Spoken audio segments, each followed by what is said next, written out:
What's up, YouTube? This is Too Raw for TV. So, this video, I did this before maybe 2 months ago, something around that time frame. So, I feel like doing it again. As the season is drawing to a close, I want to prove my point once again that oftentimes, if not all of the times, the narrative is far from reality. Okay? Now, the narrative that you have heard on a lot of mainstream sports media, in particular Undisputed, is that the main reason why the Lakers have sucked is because of this man right here, right? Now, granted, everybody saw back in October, November, going into December, Russell Westbrook was playing like absolute shit. I mean, your eyes could tell you that. Turn the ball over almost 6 times a game, shoot 28% from the floor, 9%, 10% from three, uh, airballing free throws, just terrible unforced turnovers, just lose the ball for no fucking reason, throwing the ball into the stands, just looking lost, uncomfortable, scared, frigid, whatever the fuck you want to say. He looked like shit out there. I admitted it. But I've said, starting in January, he started playing a little bit better. Starting in February, he started being more consistent. And over the last month and a half, I think he's actually been playing rather decent. Of course, he's going to have the occasional bad game. Everybody has the occasional bad game. But what has happened is everybody is so fixated on Russell Westbrook and you know and overreacting to every bad performance he has versus being so passive when he has good games and looking for his turnovers, that their reality is not, or what they think the reality is not really what's going on, because they're looking for bad. You know what I'm saying? They're looking for when he fucks up. The fact of the matter is, man, many great players have led the league in turnovers. Okay, uh, three that come to mind off the top of my head are Magic Johnson, Allen Iverson, and Jason Kidd. Okay, three of the greatest players ever played this game, and they've all led the league in turnovers. Um, it is what it is. At the end of the day, if you have the ball in your hands a lot, you're going to turn the ball over. Magic has the second highest turnover rate in the history of the game, almost 4 turnovers per contest. But nobody holds it against him because he was a great fucking player. He also dished out over 11 assists per contest, which is an all-time record. So nobody holds it against him. But what I'm saying is, people need to start acting like everybody else turns the ball over once a game, and then it's just Westbrook turning the ball over 3, 4, 5 times. Not that he should be, but the fact is, there's other players in the league who have a higher turnover rate. One being James Harden, who, despite the fact that his team won by 30 points today, I guess I should say, despite the fact that Philly won by 30 points against the Charlotte Bobcats, James Harden did not have a particularly good night again. I keep saying night. I'm used to these guys playing at night. He had 5 turnovers. But will anybody mention that? Nope. Because they won. And because people just, for some reason, just associate Russell Westbrook with turnovers. But this is the truth right here. This is the reality. All right? Now, for his career, Russell Westbrook is a 43.8% career shooter, right? That is his career field goal percentage. This year, Russ is shooting 44%. which is slightly above his career average. For his career, Russ is a 30.5% career three-point shooter. This year, he's at 29.5%, which is only slightly below his career average. Yet people act like he's having some year that's just so uh, way off what any other year he's done or any other year he's accomplished. His 2-point percentage for his career is 47%. This year, it's 48%, which is actually higher than normal. His effective career field goal percentage is 46.8%. This year, 47.2%.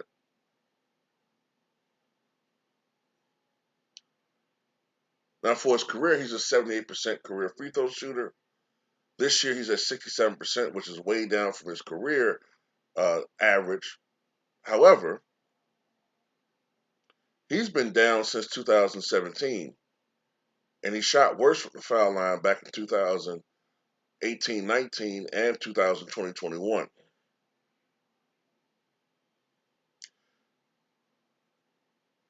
Do you know that he's averaging 3.8 turnovers per contest? 3.8. That's the fewest turnovers that he has averaged since 2012, 2013. This is the fewest amount of turnovers that Russell Westbrook has averaged in a season in 9 years. But everybody makes it seem like he's turning the ball over at this record rate. Why is that? Because the dick licks in the media need someone, as they always have, they need someone to blame for when things aren't going well. When Miami was struggling or when Miami would lose a game, you know, I think the cover was a little bit more fair handed back then, but people would blame Chris Bosh. Later on, they would blame Mario Chalmers, or in Cleveland, they would blame Kevin Love or J.R. Smith. When he went to the Lakers, they would blame Danny Green or Kyle Kuzma. Now it's Russell Westbrook. And now you have so many sycophants in the mainstream media, Clutch Sport wannabe clients. They're doing everything they can to suck LeBron's dick. So yeah, they're gonna blame Russell Westbrook, even though the eye contest, excuse me, the eye test and the stats show that he's actually having statistically at least an average season in some areas and having a better than average season in other areas. Now contrast this with LeBron James. Since January the 9th, LeBron is averaging 32 points a game, number one in the NBA, right? Number one in the NBA, but he's also averaging during that time period 3.7 turnovers per game. He's actually leading the team in turnovers, including, I believe he had 6 last night. But will Shannon Sharp mention this? No. What he does is he says the Lakers. He always does that shit. If it was Carmelo Anthony having 4 turnovers, he would say Carmelo Anthony. We know he'll say Russell Westbrook's name. But when LeBron has a lot of turnovers, it magically becomes the Lakers. When LeBron James is playing zero defense, it's the Lakers. Now, collectively, Lakers aren't playing defense. But LeBron is really not playing any fucking defense out there. I mean, he's not playing a lick of defense. He's not even getting into the passing lanes anymore. Since January the 9th, LeBron James is averaging 0.8 steals per game. 0.8. When have you ever heard that before? When have you ever heard that before? He's not even engaged defensively. But he's chucking up 23 shots per contest since January the 9th. He's chucking them up. And that's adding to the woes. When the offense was more even-handed, when Carmelo Anthony was averaging more like 16 points a game, when Carmelo was averaging more like 16 points a game, excuse me, when Russell Westbrook was averaging 22 points a game, when AD was averaging more like 24 points a game, and LeBron was down more to 25 points a game, the Lakers still were not very good because they just won't fucking play defense. Not that they can't play defense, but they just choose not to. but at least they were still an above 500 team. Ever since LeBron James has taken the reins and has shot this team into loss after crushing loss, they have gone from being 21-19 halfway through the season to now since then 10-27. And this is what's going on. See, a guy like Giannis doesn't force the issue, my friends. Giannis Antetokounmpo doesn't force the issue. He takes what the defense gives him, gets other people involved, and then late in the game, he starts to strike and has 30 impactful points. Whereas LeBron James shot jacks from the get go, doesn't get other people involved, and by the fourth quarter, oftentimes he's running out of gas, he's running on fumes, and then he tries to get other people involved, or he shot jacks and misses, or he tries to get other people involved. But by that time, the offense has been so stagnant that these guys are missing. Why? Because they've rarely touched the basketball in a consecutive or repeated pattern the whole game until the fourth quarter. Then everybody will say, "Oh man, Russell Westbrook was choking in the fourth. Oh man, Carmelo will hit." Well, look, man, you can't expect Carmelo after after taking one shot in the first quarter, all of a sudden to become goddamn prime '97 Glenn Rice in the fourth when he's not touching the basketball. So that's my take on this. I want to bring a little bit more realism into this and not just some, Shannon Sharp bullshit narrative. But anyway, tell me what you guys think.